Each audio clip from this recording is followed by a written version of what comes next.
नमस्कार, मी doctor Sheetal Sonane, IVF consultant, Progenesis fertility centre, Nashik.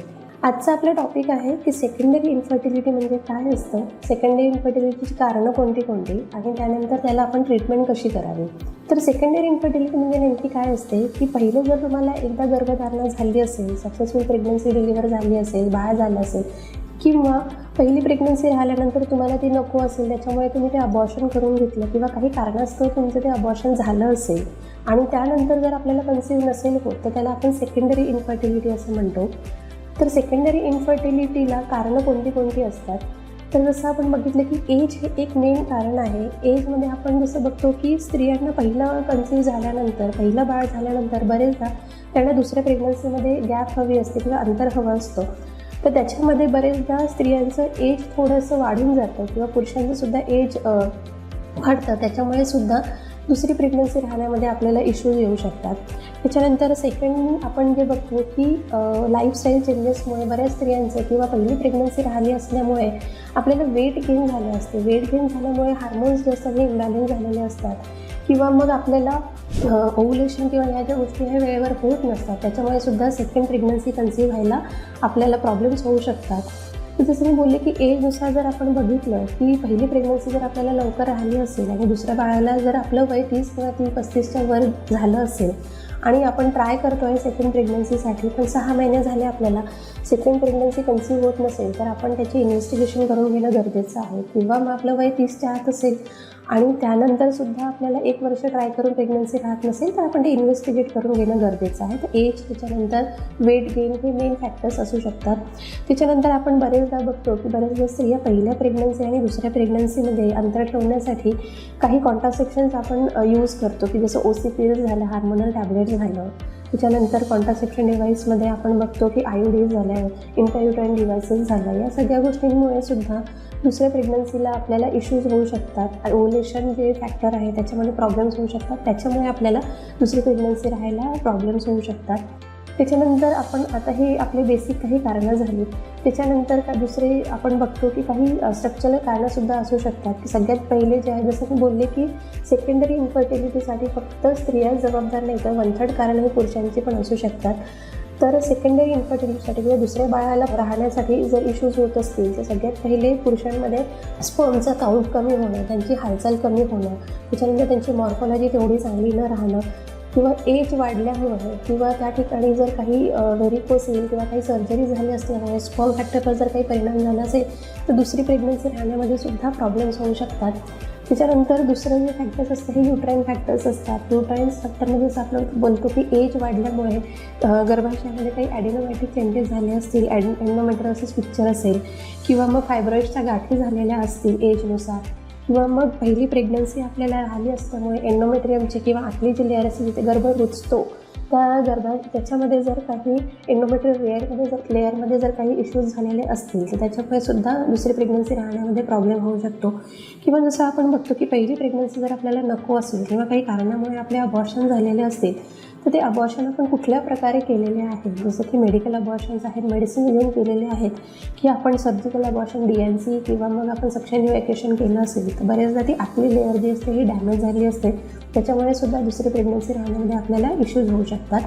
त्याच्यानंतर मेन अजून एक न्यूट्राईन फॅक्टर्स जे म्हणतो आपण गर्भाशयाचं की जर आपलं पहिलं सीझर झालेलं असेल तर सीझरचा जो टाका असतो की ती सीझरच्या टाक्यामधली आतली जी लेअर असते ती जर थोडीफार ओपन झालेली असेल आणि त्याच्यामध्ये जर आपलं गर्भाशयातलं फ्लुइड किंवा काही जमा होत असेल त्याला आपण इस्कमोसिल म्हणतो. त्याच्यामुळे सुद्धा आपल्याला सेकंड प्रेग्नन्सी राहण्यामध्ये प्रॉब्लेम्स होऊ शकतात. त्यानंतर ट्युबल फॅक्टर, फॅलोपियन ट्यूब्स जे असतात, गर्भनलिका जर बंद झाली असेल सेकंड प्रेग्नन्सीनंतर किंवा पहिल्या प्रेग्नन्सीनंतर काही ऑपरेटमुळे त्या गर्भनलिकांना प्रॉब्लेम झालेले असतील, गर्भनलिकांमध्ये कुठल्या प्रकारचे इन्फेक्शन झालेलं असेल तरीसुद्धा प्रेग्नन्सी राहण्यामध्ये, दुसरी प्रेग्नन्सी राहण्यामध्ये प्रॉब्लेम्स होऊ शकतात. फोर्थ फॅक्टर जे आहे आपण जसं बघतो की अंडाशय, वय वाढल्यामुळे जर अंडाशयांमधली स्त्रीबीजांची संख्या कमी झाली असेल किंवा स्त्रीबीजांची क्वालिटी हॅम्पर झाली असेल, वेट गेन झाल्यामुळे PCODचं पिक्चर जर आपल्याला दिसत असेल, क्वालिटी हॅम्पर झाली असेल, त्याच्यामुळे सुद्धा ओव्युलेशनवर प्रॉब्लेम होऊन आपल्याला सेकंड टाईम कन्सीव्ह व्हायला प्रॉब्लेम होऊ शकतात. हे काही 4 बेसिक कारणं झाली. त्याच्यानंतर हार्मोनल्स असतात. हार्मोन्समुळे आपण प्रोलॅक्टिन, थायरॉईड या दोन्ही गोष्टी आपण चेक करतो. जर आपलं पहिल्या प्रेग्नन्सीमध्ये जर ब्रेस्ट फिडिंग झालं असेल, प्रोलॅक्टिन हार्मोन जर इम्बॅलन्स झाला असेल, त्याच्यामुळे सुद्धा पाळी वेळेवर न येता आपल्याला प्रेग्नन्सीमध्ये प्रॉब्लेम्स होऊ शकतात. थायरॉईडमुळे प्रॉब्लेम्स होऊ शकतात. किंवा जसं आपण बघितलं की पहिले जर आपले काही मिसकॅरेजेस झालेले असतात आणि त्यानंतर जर आपल्याला प्रेग्नन्सी राहत नसेल, तर पहिले मिसकॅरेजेस कोणत्या कारणामुळे झाले आहेत, काही जेनेटिक फॅक्टर्स आहेत का, काही एंडोमेट्रियल फॅक्टर्स आहेत का, इम्युनॉलॉजिकल फॅक्टर्स आहेत का, या सगळ्या गोष्टी बघणं आपल्याला गरजेचं असतं. त्याच्यामुळे आपल्याला सेकंड प्रेग्नन्सी कन्सीव्ह व्हायला पाहिजे. तर हे काही कारणं झाली आपली सेकंडरी इन्फर्टिलिटीची. बेसिक कारणं म्हणजे एज, लाईफस्टाईल, वेट गेन आणि त्यानंतर ही बेसिक कारणं.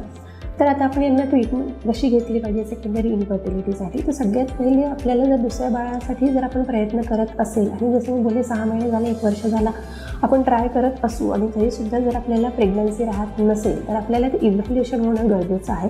तर पुरुषांसाठी आपण semen analysis, semen function test, survival test, बाकीच्या काही टेस्ट, आपण काही हार्मोनल टेस्ट जर गरजेच्या असतील तर त्या आपण पुरुषांमध्ये आपण करून घेऊ शकतो. ज्याच्यामुळे आपल्याला count motility, sperm count motility याच्याबद्दल बऱ्यापैकी कल्पना येऊन जाईल.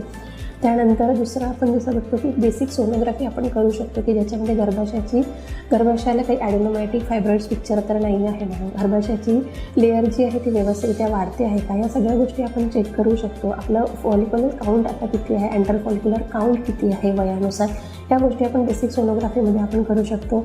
नॉर्मल AMH लेवल जर तुम्हाला हवी असेल तर तुम्ही ते करून घेऊ शकता. तर हे काही बेसिक इव्हॅल्युएशन्स झाले आहेत. त्याच्यानंतर हार्मोन्समध्ये मी जसं बोलले की प्रोलॅक्टिन, थायरॉईड, आपण या सगळ्या गोष्टी आपण चेक करून घेऊ शकतो. हे बेसिक इव्हॅल्युएशन आपण आपल्या कन्सल्ट डॉक्टरांकडे जाऊन करून घेऊ शकतो. त्याच्यानंतर ट्रीटमेंटमध्ये आपण बघतो की जर स्पर्म फॅक्टरमध्ये जर इश्यूज असेल तर काही मेडिसिन देऊन तो फॅक्टर इम्प्रूव्ह होत असेल तर ते आपण बघू शकतो.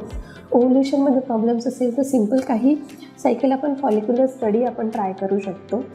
आता फॉलिक्युलर स्टडीमध्ये आपण काय करतो की पाळीच्या दुसऱ्या दिवशीपासून आपण फॉलिकलची साईज जी आहे ही आपण मॉनिटर करतो सोनोग्राफी करून.